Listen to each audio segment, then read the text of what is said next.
안녕하십니까. 관리번호 3번입니다.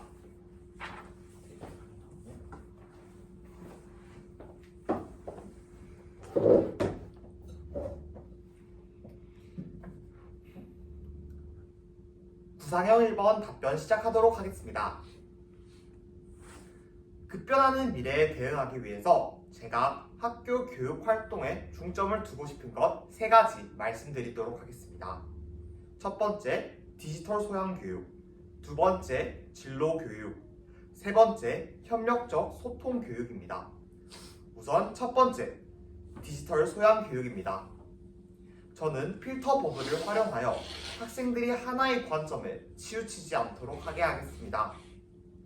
이를 통해 학생들은 다양한 관점을 알 수 있게 되며, 이를 통해 알고리즘을 타파하는 과정을 통해 학생들은 고정관념을 가지지 않고 올바른 디지털 소양을 기를 수 있게 됩니다. 그리고 개인정보 보호, 저작권 교육, 소통 윤리 준수 등의 역량을 기를 수 있습니다. 둘째, 진로 교육입니다. 저는 학생이 진심으로 하고 싶은 것이 무엇인지 찾아가는 교육을 하도록 하겠습니다. 미래에는 다양한 직업이 생겨나고 다양한 직업이 사라집니다. 따라서 학생들에게 하나의 직업을, 어떤 직업이 있는지를 알려주는 것보다는 진심으로 하고 싶은 것이 무엇인지, 그리고 그 하고 싶은 것을 하기 위해서는 어떤 직업을 선택할 수 있는지에 대해서 진로 교육을 하도록 하겠습니다. 셋째, 협력적 소통 교육입니다. 미래 사회의 교통과 통신이 발달함으로써 소통의 중요성이 증대됩니다. 따라서 학생들이 상대를 공감하고 존중하며 자신의 생각과 감정을 효과적으로 표현하기 위해서는 협력적 소통 역량이 필요합니다. 저는 토론, 토의 등을 수업 중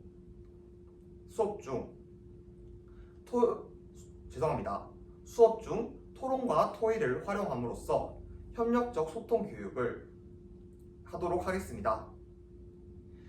이러한 디지털 소양 교육, 진로 교육, 협력적 소통 교육을 통해서 학교 교육 활동에서 중점을 두어 급변하는 미래에 대응할 수 있도록 하겠습니다. 이상입니다. 다음으로 구상형 2번입니다. 지구온난화에 대해서 다양한 방안으로 교육을 하고 대처를 하도록 합니다. 현재 경기도에서는 태양열을 대부분의 학교에 태양광과 태양열을 설치하는 사업을 진행하고 있습니다. 이와 더불어 저는 학생들에게 교육할 수 있는 방안을 3가지 말씀드리도록 하겠습니다. 우선 첫 번째, 실과와 연계하기. 두 번째, 국어와 사회를 연계한 프로젝트. 세 번째, 휴먼 라이브러리를 사용한 과학 수업입니다. 우선 첫 번째, 실과와 연계하여 1인 1 산세 비에리아 키우기를 하도록 하겠습니다.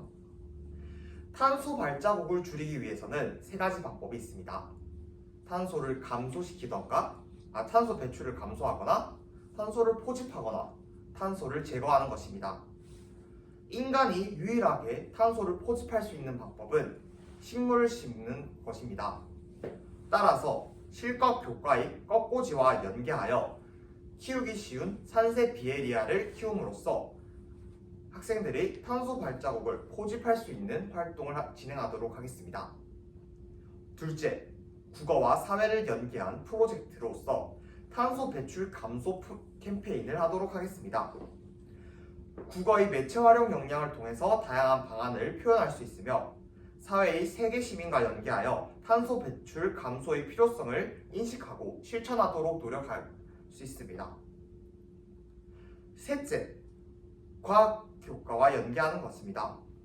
경기도에는 다양한 전문가들이 존재합니다. 환경운동가, 과학자, 그리고 기술자 등 다양한 전문가들이 휴먼 라이브러리에서 선택하여 학교의 학생들이 그분들의 강의를 들을 수 있게 할 것입니다. 이를 과학과 연계하여 탄소 배출의 심각성을 이해하고 지구의 온난화의 문제점을 이해하여 학생들이 탄소 배출을 감소시키기 위해 노력할 수 있도록 하겠습니다.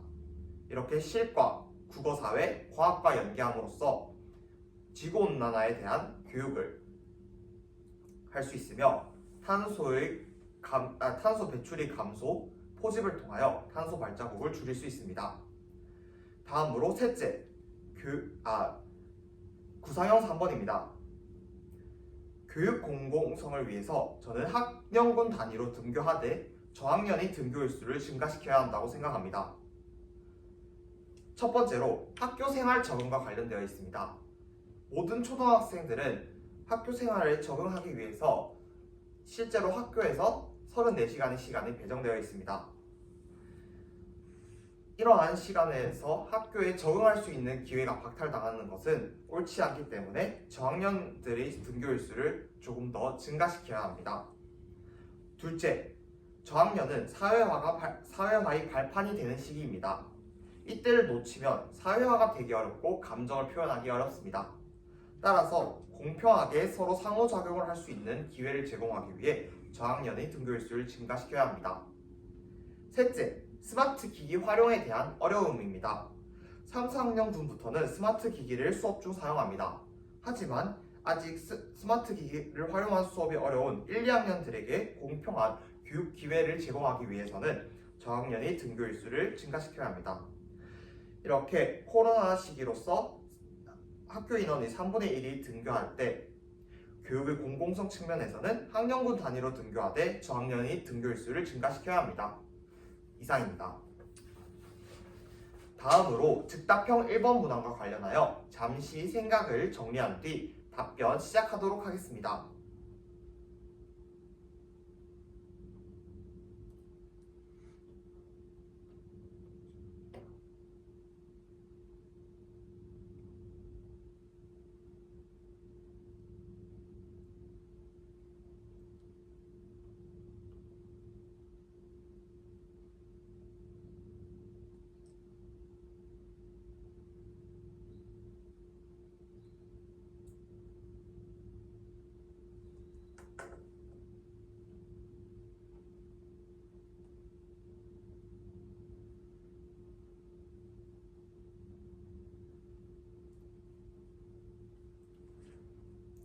즉답형 1번 문항 답변 시작하도록 하겠습니다.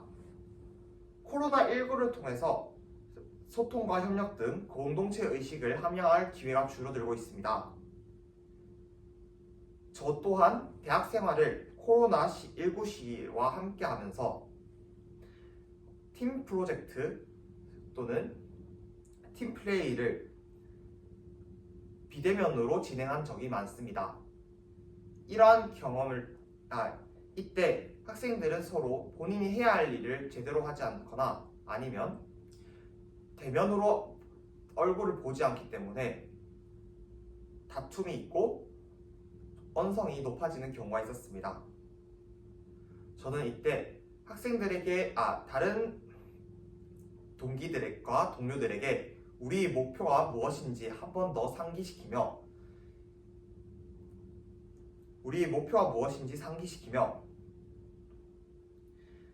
이를 해결하기 위한 방안에 대해서 함께 토의하였습니다. 이 과정에서 서로의 의견을 이해할 수 있게 되었으며 다시 말씀드리도록 하겠습니다. 동기들과 면대면으로 이야기하기 어려운 만큼 줌 또는 화상 채팅을 활용하여 서로의 얼굴을 마주보며 우리 목표가 무엇인지 한 번 더 상기시켰습니다. 그렇게 하자 저와 동기들은 서로의 마음을 조금 더 잘 이해할 수 있게 되었으며 서로 소통하고 협력할 수 있는 기회가 되었습니다. 저 또한 교육활동에서 이를 적용하고 싶습니다. 학생들과 팀 프로젝트 또는 모둠 활동을 할 때는 카메라를 켜서 서로의 얼굴을 바라보며 토의를 할 수 있도록 하겠습니다. 이러한 과정이 진행된다면 학생들은 실제로 서로 옆에 있는 것처럼 느끼게 될 것이며 서로의 감정을 이해하고 소통하기 위해서 노력할 것입니다. 이러한 과정을 통해 학생들은 서로 협력할 수 있을 것입니다. 따라서 저는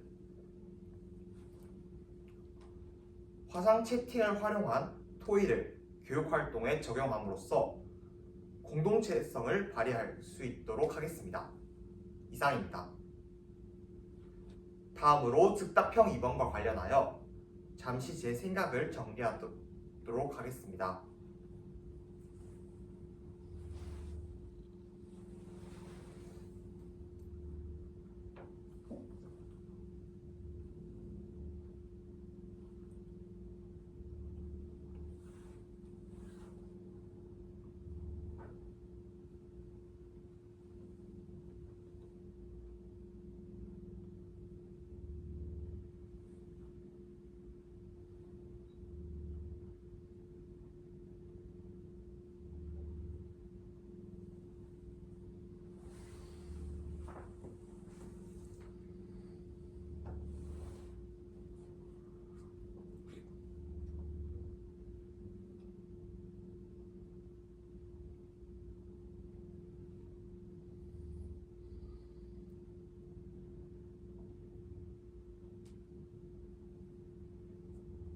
즉답형 2번 답변 시작하도록 하겠습니다.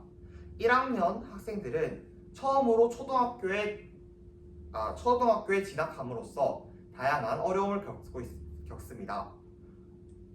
아직 저학년이기 때문에 한글 사용이 어렵고 학교 생활 자체에 대한 막연한 두려움이 있으며 교우 관계에 어려움을 겪습니다. 따라서 이 세 가지에 대해서 말씀드리도록 하겠습니다. 첫 번째, 한글 사용의 어려움과 관련하여 답변하겠습니다. 학생들은 한글을 사용하기 어려워하며 수준의 편차가 크기 때문에 청산유수하게 글을 쓰고 말하는 학생도 있지만 여전히 기역, 니은, 디귿을 읽기 어려워하는 학생들 또한 존재합니다. 이는 다문화 가정이 증가함으로써 더욱더 격차가 벌어지는 추세입니다.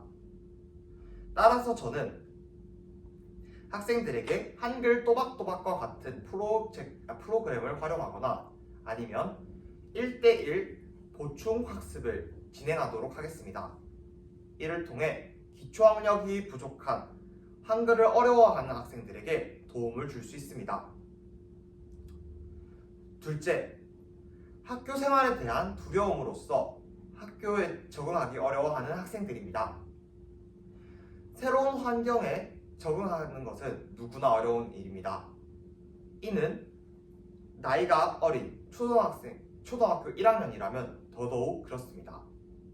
따라서 저는 학급을 더욱 학생들에게 학생 친화적으로 다가갈 수 있도록 꾸미도록 하겠습니다. 학급 게시판에 학생들의 사진을 붙이거나 아니면 학생들이 학교도 즐거운 공간이라는 것을 알 수 있도록 감정 텐트 또는 블럭 등을 만들어서 학생들이 학급에 더욱더 친화적으로 녹아들 수 있도록 하겠습니다.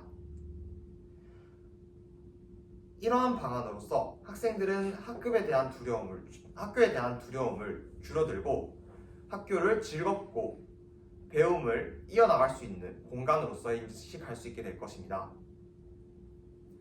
셋째, 교우 관계에 대한 어려움입니다.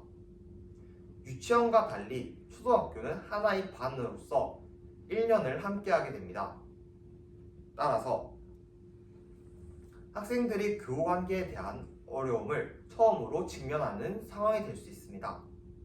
따라서 저는 교사로서 학생들에게 모둠 활동을 지속적으로 진행하게 하도록 하겠습니다.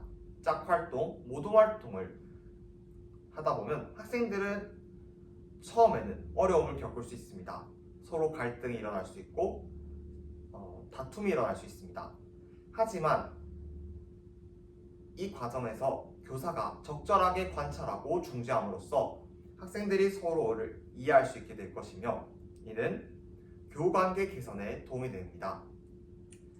이러한 과정을 통해 학생들은